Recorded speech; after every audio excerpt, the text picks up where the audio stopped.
So we're back on this truck again with some hopefully new and improved audio here. I just didn't feel like the sounds that I was hearing as I was editing the videos were representative of what I was hearing like in real life here. Everything sounded real high-pitched and tinny, and it just didn't seem like anytime we ran an engine it sounded real odd. And anyway, hopefully this takes care of it and we can hear a lot more deep rumble and stuff whenever we start motors up and do some more cool stuff and use power tools.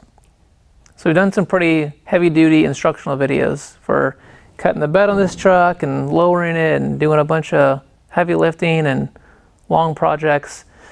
So I decided I want to do another fun video. So I think what we'll do is take this truck to the dyno.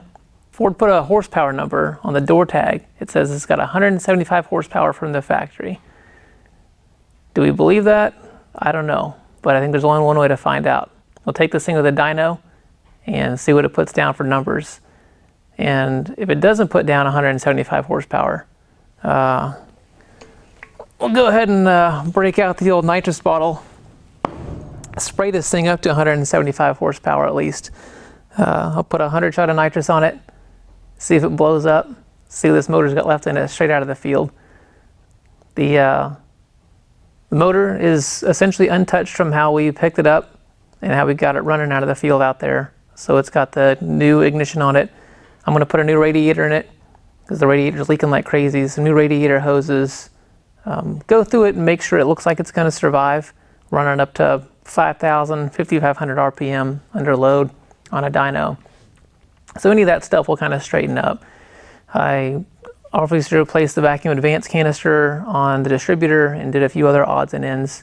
But besides that, the engine is untouched as it was sitting, so we'll see what happens here. Anyway, I'll kind of walk through what I'm going to do to prep this thing to get it ready for the dyno, and you guys can just follow along. And in typical Rob fashion, this is totally last minute. I've scheduled some dyno time for tomorrow after work. But that means I gotta get this thing ready to go tonight so I can get it loaded on a trailer and out of here tomorrow afternoon. So that means I gotta change radiator, make sure coolant leaks are all fixed up.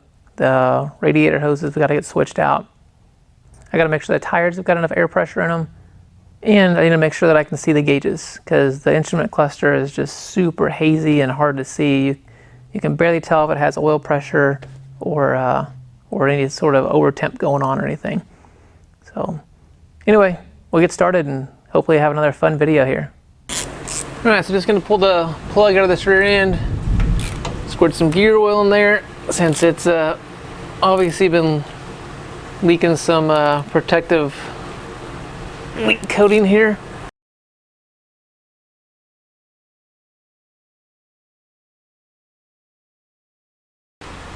All right, here's looking up at this transmission fill plug. Again, the transmission is just coated in oil.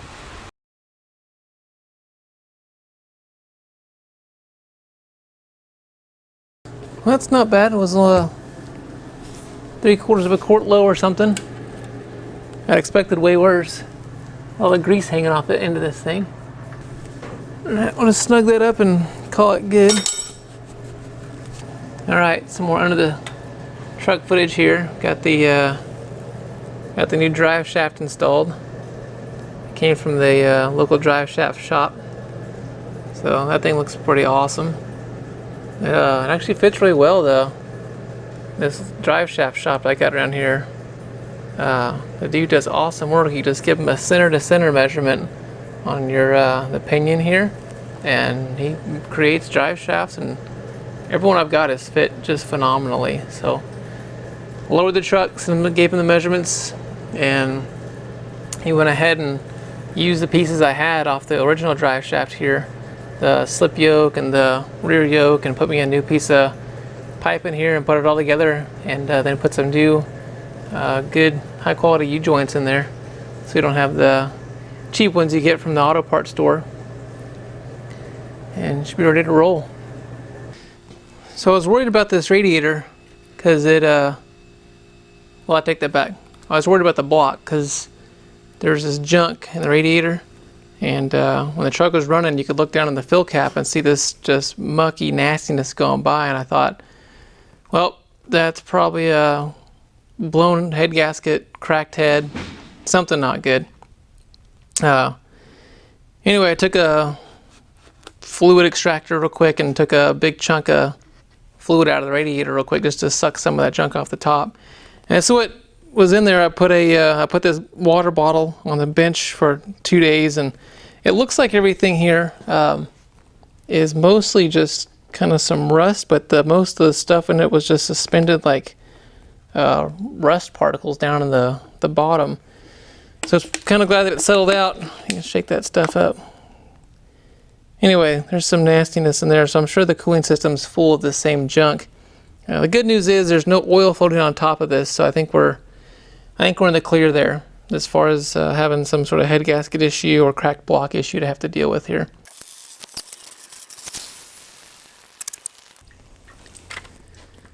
Whew, that's dirty. All right, we'll change those hoses out just to make sure that one of them doesn't blow off or anything, and get this radiator out of here.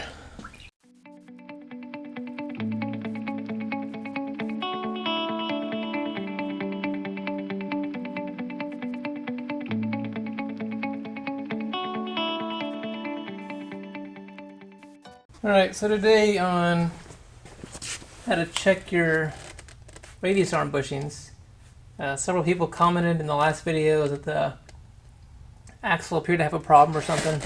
So this thing's funny.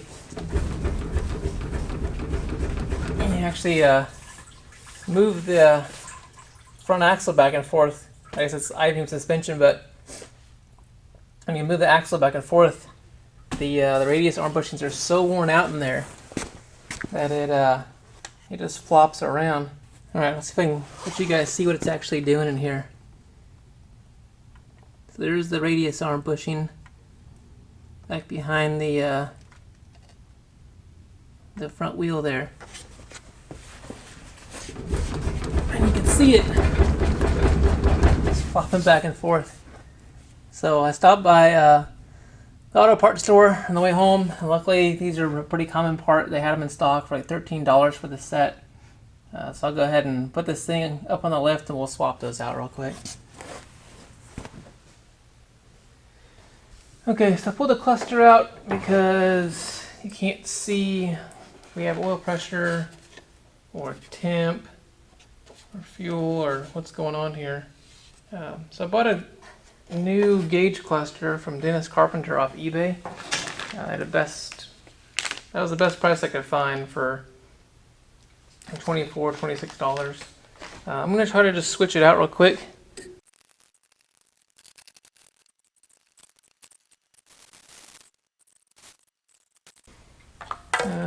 Be nice to touch those needles up before tomorrow. Same thing, some very, very gentle air pressure there. Alright, so here's what I'm going to do. Take a little bit of the Chevrolet orange engine paint. People are like, no, don't use that Chevrolet color on there. And I'm just going to put some on top of a cup and then take this brush and try to saturate it because we need something quick and dirty.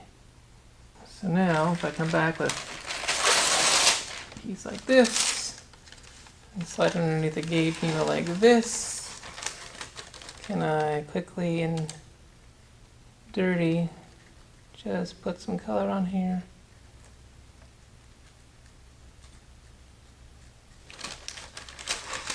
Starting to bend to that needle quite a bit, I don't want to do that.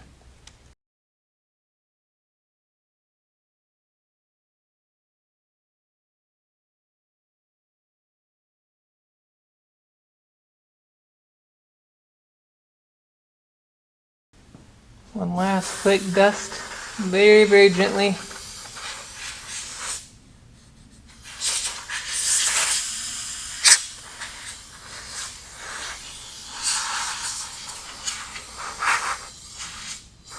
Bunch of junk in there.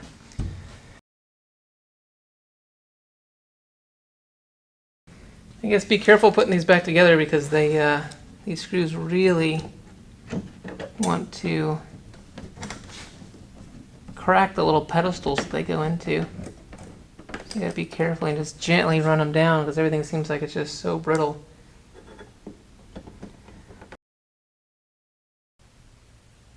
You can actually see everything now.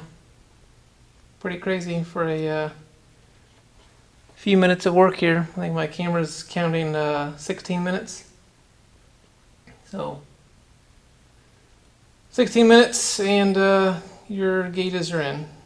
Okay, so I found a 1/4-inch nut driver with a 6 hex head in it here. This seems to be a 6-sided head, whatever you want to call it. Seems to be the tool of choice. It really grabs into these things better, gives you a lot more control over these screws. So if you guys are trying to do this, 1/4-inch nut driver is where the money's at. Okay, back in it goes.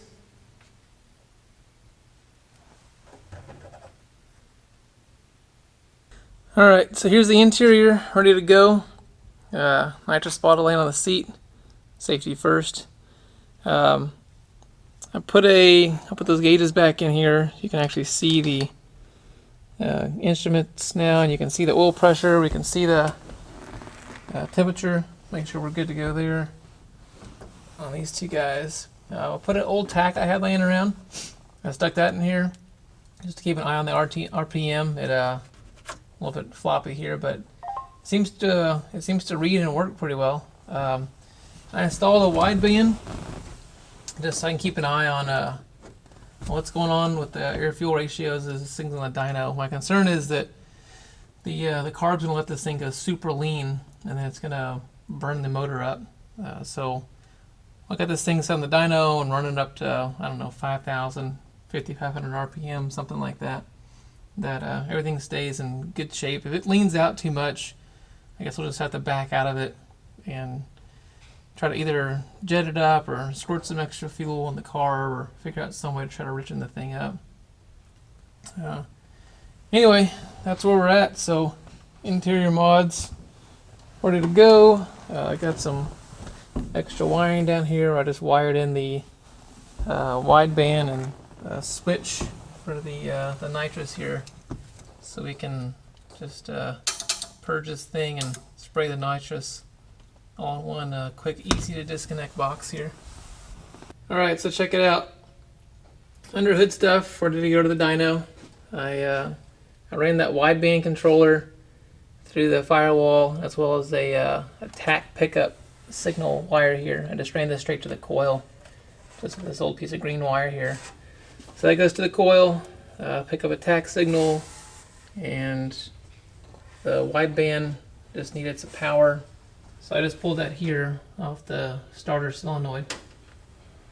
Nitrous kit install with a zip tie special. So there's the Nitrous Express plate, which does it's a wet kit, so it does both fuel and nitrous. So all I did here is brought the nitrous line in out of the cab, put it to the solenoid with a purge. It just runs up into the vent cowl there. The fuel, just same thing, it's on a solenoid, and then I just was able to tee into the fuel line here. I just cut that steel line and got a 3/8 barb, which this is actually 5/16 fuel line, so it's a little bit oversized barb, and the fuel line's oversized, so just hose clamps it all down here. Found a 3/8 to it's a -4 AN fitting here. Screwed that together. Wham bam, wet side of the nitrous plumbed up, ready to go with a zip tie installation. Anyway, looks like it should do pretty well. Everything seems like it's going to function and fit up all right. Should be pretty funny. So we'll do 1 or 2 pulls here on the dyno. We'll make sure we'll run one on all motor and just kind of keep an eye on those wideband numbers. Make sure this thing is not getting too lean. Make sure that carb's not causing us any terrible problems. And if everything looks like it's doing good, we get some good fuel readings out of it, then we'll go ahead and stand on the nitrous button and see what this thing actually makes. See if we can beat that 175 horsepower that Ford put on the door there. Besides that, we're going to run these old crusty belts that run it when I found it. They seem to be holding up okay. Gonna leave everything as is. This the radiator's new because it was leaking. The power steering pump still is missing a bolt here, so hopefully that'll ride okay. Kind of just leave the distributor timing where it's at. Leave the vacuum advance hooked up. See what this thing will lay down for some numbers.